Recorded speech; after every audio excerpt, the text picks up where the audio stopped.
The finals just had its brand new AMA, which essentially is a question and answer with the developers. I'm going to go over all the details there with that, with each question and answer. Some of them will combine together as they were asked multiple times. I'll also define a few things that I learned about with Season 6, which there are a ton about that new season and the upcoming changes, which will hopefully give a little bit of a further insight, as well as a whole bunch more. What's up, world? It's Utopia back in with another video. Today we're checking out all things the finals. Okay, so let's just jump right into it.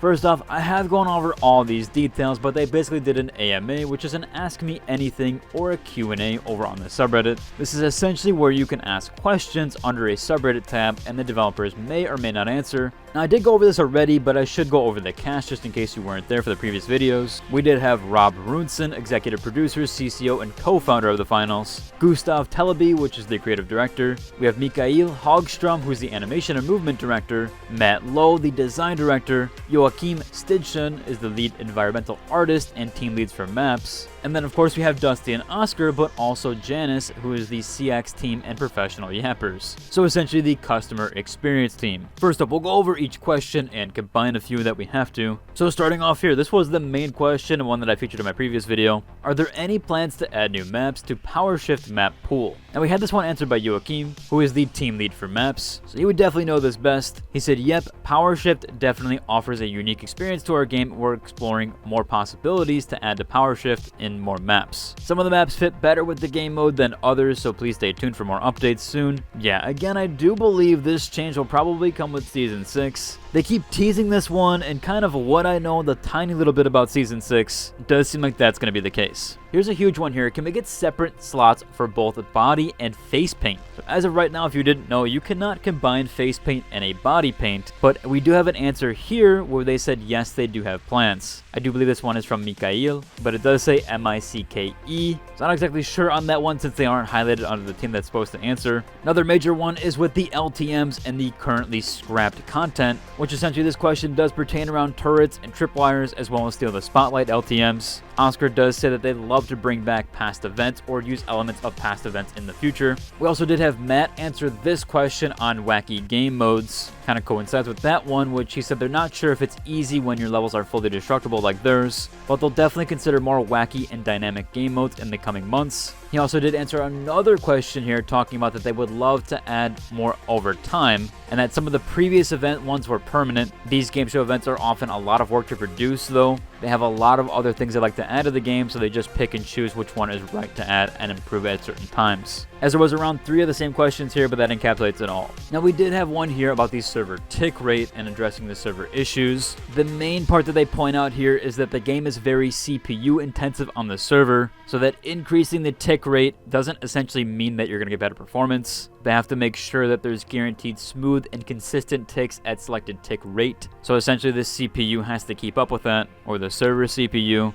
And yeah, if you didn't know, essentially all the movement, all the destruction is server-sided. That's the reason why the game can handle so much of it, so I do see that being an issue. But they also did say they had some server improvements, or they're working on server improvements as well. That was talked about in the patch notes, so we'll have to see in the coming weeks what those changes are going to be. Another question here is someone asked about the OCE player count being quite low, and basically plans on marketing to that audience. They said they absolutely want more players across all regions. As for marketing, they have plans, some of them involving a certain major. I went over this actually last week, but Nexon actually had an earnings call, and they are going to be bringing the game to China in 2027. Yeah, it doesn't pertain to OCE, but that's where they mean across all regions here. Just to give a little bit more insight there, that Nexon does plan to bring this game even further, and there are plans to bring even more content to the game all the way up to 2027 plus. Here's a massive one for the finals runway, as well as my finals runway page.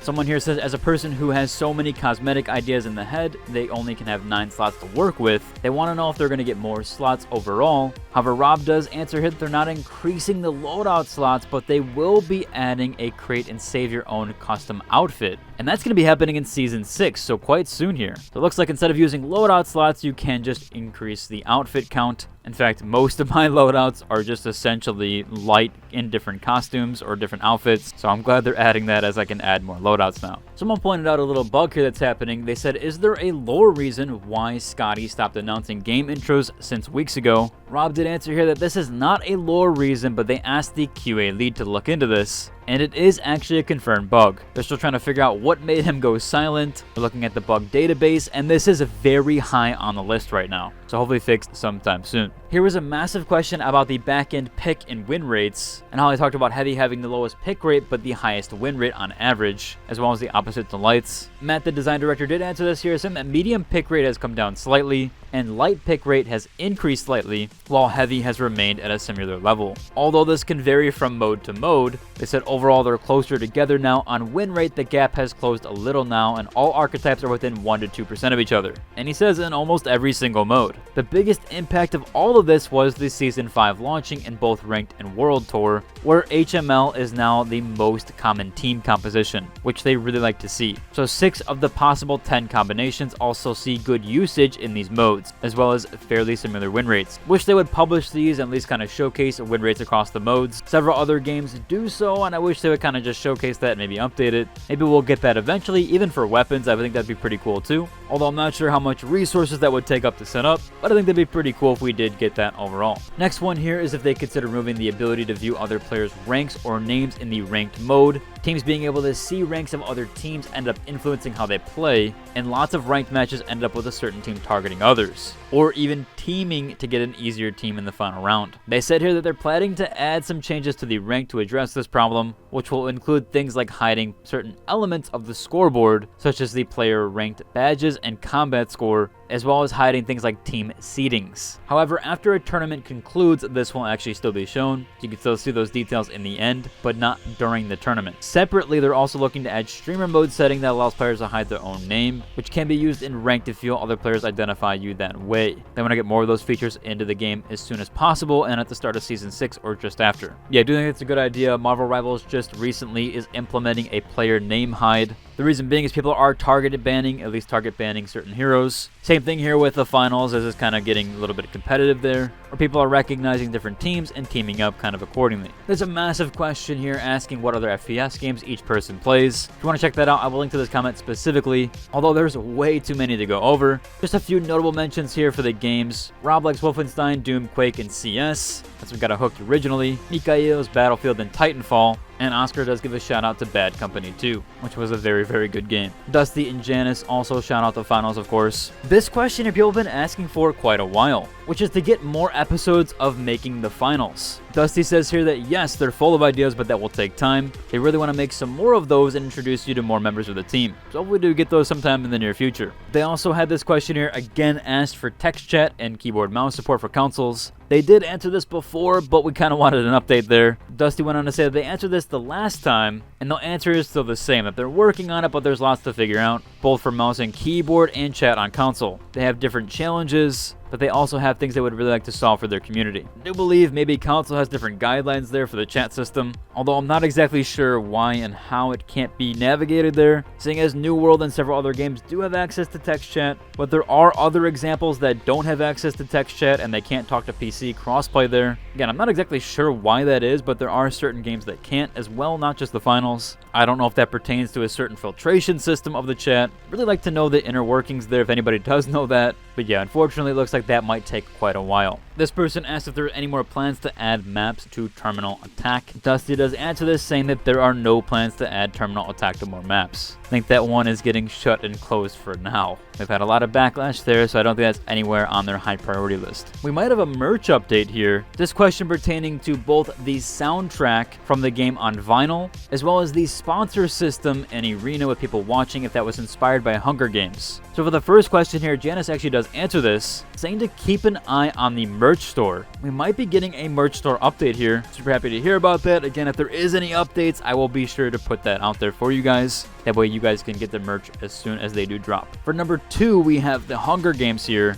where they do mention that Hunger Games was definitely one of the main sources of inspiration. But before the whole game show and sponsorship idea, they wanted to create a game world and setting that opened up for a lot of creative freedom. So they definitely didn't start from there, but it was kind of an inspiration later on. Next up here, we have a question regarding clothing items, giving them a refresh on older ones and just customizations in general with the physics on capes and cloaks. Rob does mention here that they are constantly revisiting old assets to give them love, but some items may have to wait longer than others. However, regarding the physics, they are not currently going back and adding physics to them on the old items. They do mention that for now, the cape-torso combo often relies too much on each other to be separated, but that they do never know for the future that they could add that eventually. Also, in the recent update, kind of pertaining to this question, we did have hands get updated, and yeah, they actually do look quite better with the fingernails and even the bone structure. I'll show off a couple comparison images here that I found to be really cool, and I think this is kind of the best showcase was using the Heavy's ultimate here, or at least their specialization ability,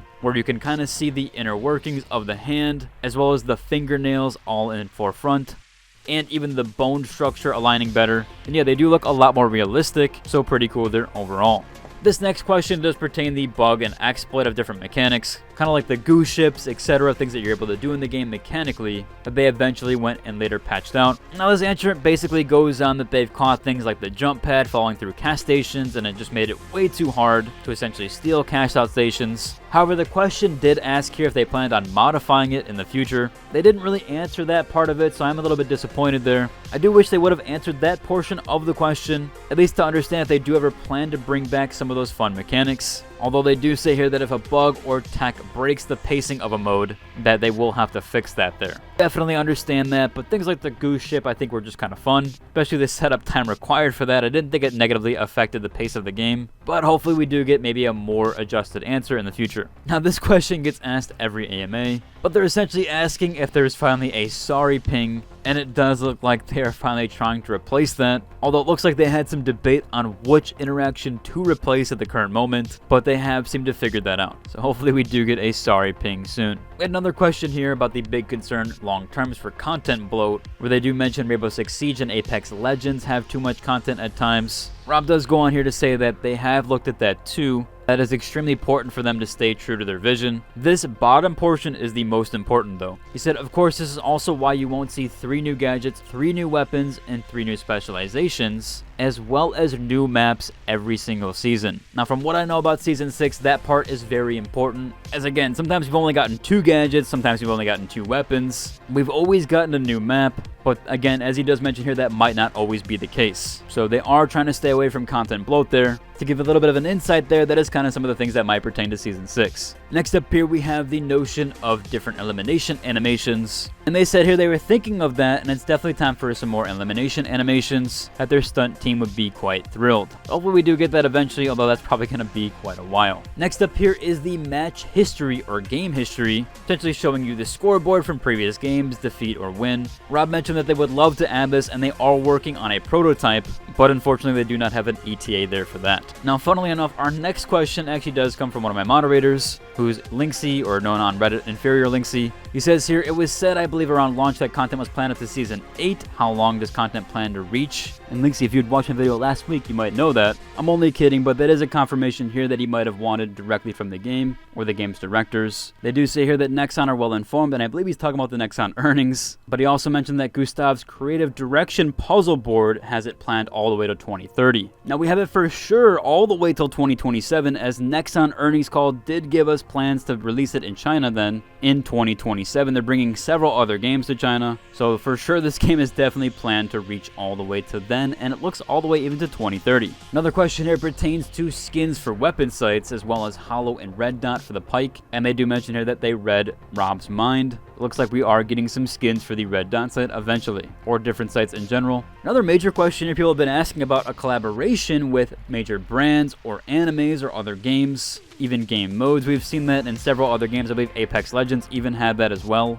where they do mention here that they don't have anything in the works right now, but they're open to collaborations in the future. Those typically are quite expensive, so hopefully we do get those eventually, but since there's nothing in the works, I doubt it's going to be anytime soon, as those do take a long time to put together. This one pertains to earlier an elimination cam or something to replay the whole match, but they do mention that they are planning and they have been working on this feature, and it's been quite a while that they have as well, but unfortunately it will be a little bit longer until they have something that is good to go. That probably won't be here until like Season 7 or Season 8 is my best guess. Now there was one question here I really hoped they answered, or at least gave a little bit of a take on. This whole melee portion was a little bit long. They did give a PS question here asking an option to ban maps in ranked like competitive shooters. I really do wish they would have answered this question, as I do believe banning maps or banning weapons and gadgets could be a really cool dynamic added to ranked mode. I think that would spice up the meta a ton, but I get them not answering it, although I do hope they answer it in the future and maybe have plans for it. Another one here pertains to the Easter egg community. Someone went on here about a lot of the Easter eggs that was happening in the community, as well as some numbers that people are finding for the main clues. Rob here just drops pi, which he gave a bunch of digits for, which is 3, 4, 1, 5, 6, etc.,